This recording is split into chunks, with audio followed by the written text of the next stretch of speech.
Dear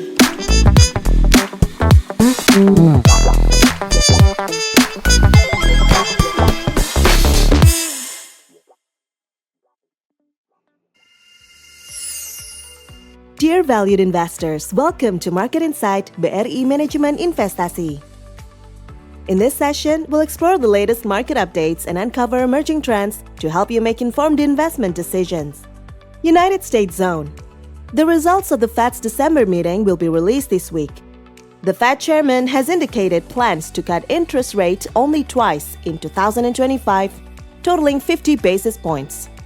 Employment data for December will also be released, with non-farm payroll expected to increase by only 150,000 compared to an increase of 200,000 increase in November. The unemployment rate is projected to record 4.2% in December, down from 4.3% in November. China Zone.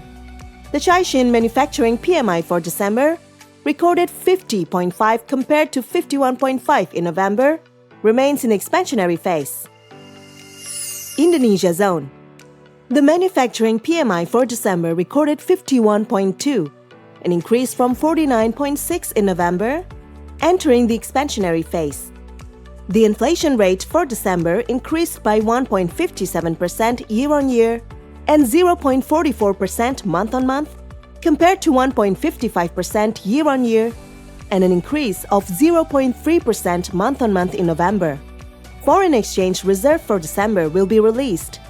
It is predicted to reach $152 billion, an increase from $150.2 billion in November. Consumer confidence for December will also be released and is expected to remain in the optimism phase. In November, it was recorded at 125.9.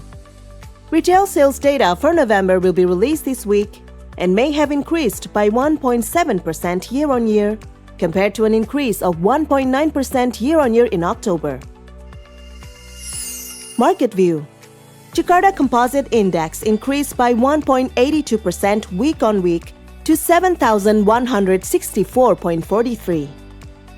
The JCI is expected to remain in a positive territory this week, following nearly 2 months of weakening. Several domestic data points could act as a catalyst for the JCI, such as the anticipated increase in foreign exchange reserve for December and consumer confidence for December, which is expected to remain in the optimistic phase. Foreign investors recorded net buy of 273.62 billion Indonesian rupiah over the past week, bringing the year-to-date outflow to 816.97 billion Indonesian rupiah. The three sectors with the strongest returns were technology, basic materials, and energy, which increased by 6.52%, 2.98%, and 2.48%, respectively, on a weekly basis.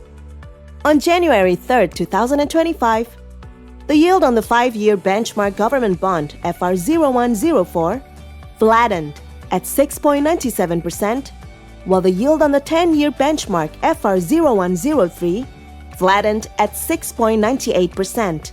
The yield on the 15-year benchmark FR0098 decreased to 7.08%, whereas the yield on the 20-year benchmark FR0097 increased to 7.11%.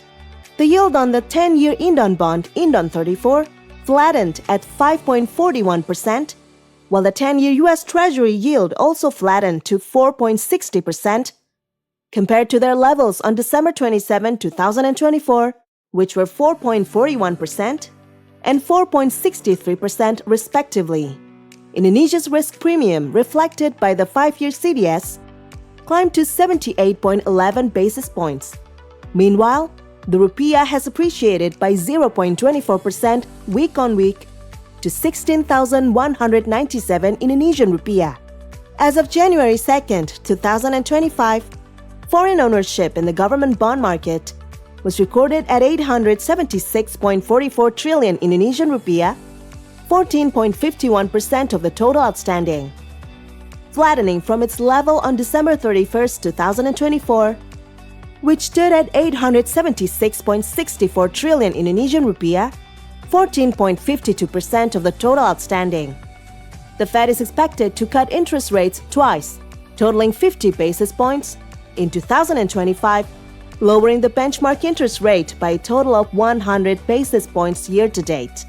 The U.S. economy remains on track for a soft landing, with growth projected at 2.5% year-on-year in 2024 and 2.1% year-on-year in 2025. Similarly, Bank Indonesia is expected to implement an expansionary monetary policy in 2024, which is anticipated to positively impact Indonesia's economic growth. The bond market is likely to respond positively initially, driven by improving macroeconomic conditions, followed by a strong performance in the JCI. That concludes today's Market Insight. Stay tuned for more updates and follow us on social media. See you next week in the Market Insight, BRI Manajemen Investasi.